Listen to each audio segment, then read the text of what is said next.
वो गोस्वामी जी ने लिखा है, ढोल गवार शूद्र पशु नारी सकल ताड़ना के अधिकारी। अब इसकी व्याख्या सूक्ष्मता से सुने और विचार पूर्वक। शास्त्रीय प्रमाण के अनुसार ढोल है ना, ढोल को ताड़ना चाहिए।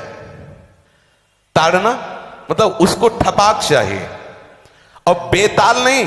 शास्त्र सिद्धांत के अनुसार, संगीत शास्त्र के अनुसार तभी वो राग प्रकट कर पाएगा, तभी वो बजेगा। ढोल को हाथ जोड़ के बोलो कि साहब आप बज जाएं, नहीं बजे, उसको ताड़ना चाहिए। अब ताड़ना शब्द चारों में एक जैसा नहीं लगेगा, शब्द एक ही है ताड़ना, लेकिन ताड़ना के अर्थ अलग अलग हैं। जैसे कनक है, एक ही शब्द है कनक, लेकिन कनक कनक ते 100 गुनी मादकता अधिकाय, वा खाए बोराए जग या पाए बोराए। बोले कनक ही शब्द है।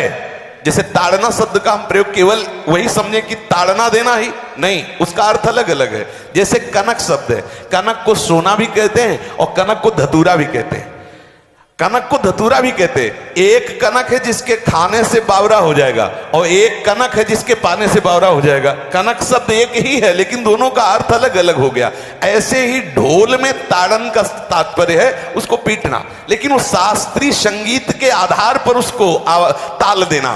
ताल देने से ही वो राग प्रकट करता है, आनंद की उमगन करता है, ना कि प्रार्थना करने से। समझ रहे हैं? अच्छा, गंवार, गंवार कहते हैं विवेकहीन पुरुष को। विवेकहीन पुरुष को कोई कार्य दे दो और उस पर दृष्टि न रखो तो कार्य नष्ट हो जाएगा। वहां ताड़ने का तात्पर्य उसको पीटना नहीं है, उस अविवेकी गंवार पर दृष्टि रखो।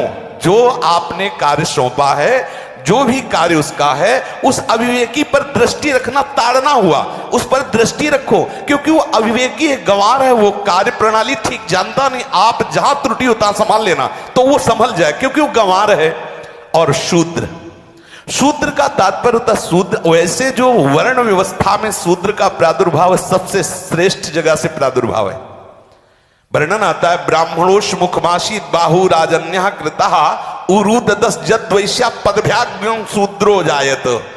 भगवान के श्री चरणों की ही वंदना होती है प्राय। आपने देखा सबके श्री चरणों की, और शूद्रों का प्रादुर्भाव श्री चरणों से हुआ है। कोई ऐसा न समझे कि शूद्र का मतलब निकृष्ट होता है। यहां शूद्र का तात्पर्य, जब से किसी से कहते हैं कि शूद्रवत आचरण करता है, मतलब शास्त्र विरुद्ध, सदाचार के विरुद्ध आचरण करना, शूद्रवत आचरण की तरफ संबोधन किया जाता है। यहां कहा गया कि शास्त्र की सम्मति, शास्त्र के शासन के अनुसार आचरण हो, सदाचार परायण हो। शास्त्र जिसके लिए जो विधान करता है, शास्त्र शासन स्वीकार करना, यहां शूद्र के ताड़न की बात कही गई। यहां शूद्र ताड़न का तात्पर्य डंडे से प्रहार करना नहीं, समझना।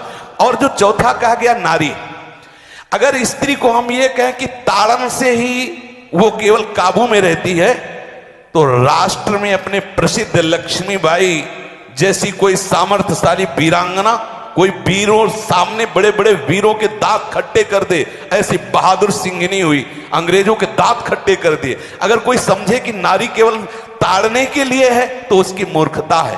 पुरुष और नारी का समान प्रादुर्भाव हुआ है। भगवान ब्रह्मा के श्री अंग से दाहिनी तरफ से महाराज मनु और बाईं तरफ से उनकी पत्नी उनका प्रादुर्भाव हुआ शतरूपा।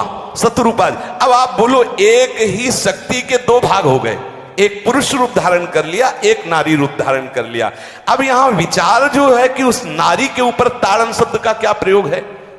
जैसे आप मार्ग में चले जा रहे हैं और आपने दृष्टि चूक कर दी और नारी आपकी स्त्री पीछे चल रही, तो कोई हमला कर सकता है, क्योंकि वो रत्न है। 14 रत्नों में एक रत्न स्त्री रत्न भी है। स्त्री को रत्न कहा गया है। भगवान श्री राम जब वनवास में जा रहे हैं तो सिया जी को आगे नाव में जब चढ़ाना होता तो पहले सिया जी को चढ़ा, सीए चढ़ाई चढ़े रघुराई, पहले आगे। दृष्टि रखो, दृष्टि चूक गई तो रत्न है। यहां दृष्टि रखना, शासन मतलब उसको पिटाई करना नहीं कि जैसे ढोल को पीटा जाता है ऐसे स्त्री को पीटा जाए, शूद्र को पीटा जाए तो गंवार को, ये व्याख्या नहीं है, ये मूर्खता है, इसे व्याख्या नहीं कहते। जैसे कनक शब्द के कई अर्थ होते हैं, ऐसे ही ताड़न शब्द का यहां अलग अलग प्रयोग है। स्त्री के ऊपर दृष्टि रखो, किस भाव की दृष्टि रखे?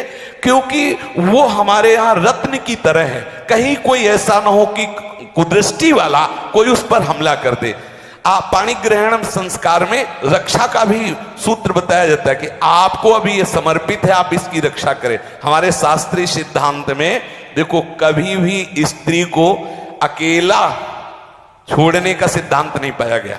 अगर शास्त्रीय सिद्धांत, बच्ची है तो माता पिता के शासन, थोड़ी बड़ी हुई तो भाई आदि के बीच में, और बड़ी हुई तो पति के, और बड़ी हुई तो पुत्रों के, मतलब एक सानिध्य का एक दृष्टि रखी गई है कि यदि आप अपनी दृष्टि में रखेंगे तो उसका अमंगल नहीं होगा, उसका हित नहीं होगा।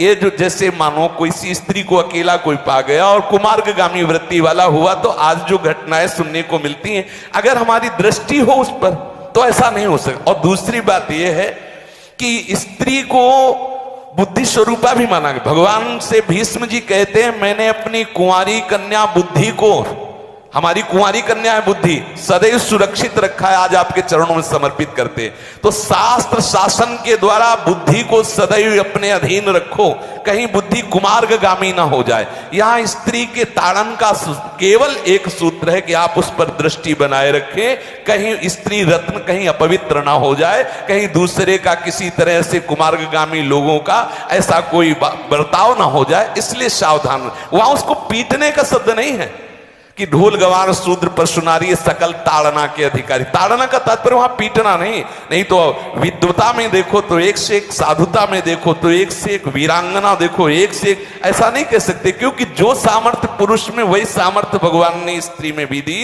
क्योंकि भगवान के ही दो रूप हैं, एक स्त्री और एक पुरुष, समझ रहे ना। तो इसमें एक ताड़न शब्द का कई अर्थ होता है। भगवान की साक्षात शक्ति स्त्री है। अगर कोई इस भाव से देखे कि स्त्री तो केवल ताड़ना, मतलब केवल गाली दे के बात करना, ऐसा नहीं। जिस घर में स्त्री का अपमान होता है उस घर का नाश हो जाता है, निश्चित हो जाता है। आप देखिए, रावण का सत्यानाश हो गया जगदम्बा सीता के प्रति, दुर्योधन का सत्यानाश हो गया द्रौपदी के प्रति। जहां स्त्री का अपमान हो जाए, अगर कोई ये समझे कि स्त्री केवल मतलब जैसा हम चाहें वैसा व्यवहार करे, तो अगर नाश ना हो जाए तो हमें बता देना, क्योंकि भगवान की वो शक्ति है। अगर उसे तुम सोचो कि हम ताड़न करें, जैसे ढोल को ताड़न करें, ऐसे ताड़न करें, तो तुम्हारा नाश हो जाएगा। बिल्कुल सच्ची बात समझ लीजिए। केवल वहां दृष्टि रखने की बात कही गई है, आपका अधिकार है, आप उसकी सुरक्षा व्यवस्था में रहें। और एक वृत्ति होती है, अगर शासन ना हो तो हमारी बुद्धि भ्रष्ट हो जाए, हमारी बुद्धि भ्रष्ट हो जाए, आपकी बुद्धि भ्रष्ट हो जाए। भगवान का भय, शास्त्र का भय, लोक मर्यादा का भय, ये हमको सुरक्षित रखता है। इसलिए दृष्टि रखने की आवश्यकता है कि वो पवित्र रहे, वो सुरक्षित रहे, ना कि उसको पीटने के लिए यहां संबोधन किया गया गोस्वामी तुलसीदास जी ने। तो इसलिए सावधानी पूर्वक अपनी वृत्ति को पावन रखते हुए महापुरुषों के वचनों को समझने की चेष्टा की जाए। गोस्वामी जी ने जो यहाँ कहा, ढोल गवार शूद्र पर सुनारी सकल ताड़ना के अधिकारी, तो ताड़ना का अलग अर्थ है, अलग अलग। जैसे ढोल में ताड़ना, तो वैसे ही सब जगह नहीं ताड़ना लगेगी। आप देखो, पशु जो है, चालक जो घुड़सवार होता है, उसको ताड़ना एड़ी से देता है। अपने चालक जो होता है घुड़सवार, एड़ी से। किसान जो होता है वो बैल को बोलता है दाहिने, जैसे हल जोतने होता है बाएं, वो भाषा समझता है, बाएं मुड़ जाए, और नहीं मुड़ता तो पीछे अरई है एक छड़ी, उससे वो इशारा देता है, वो समझ जाता है। पशु को अपने इशारे से चला लेते। अब उससे कहे, खड़ा होके हाथ जोड़ के कहे कि भैया बैल देवता, आप थोड़ा दाहिने मुड़ जाओ, तो नहीं मुड़ेगा। जब लगाम पकड़ी और थोड़ा ताड़न किया और बोले दाएं, तो फौरन दाहिने मुड़ गया। आप देखो, जो बैलगाड़ी चलाते हैं, घोड़ा गाड़ी चलाते हैं, ऊंट चलाते हैं, तो पशु शासन के द्वारा उसको इशारे से किधर चलना, उसको इशारा बता दो। अलग अलग जगह इस ताड़न शब्द का अर्थ प्रयोग किया गया है।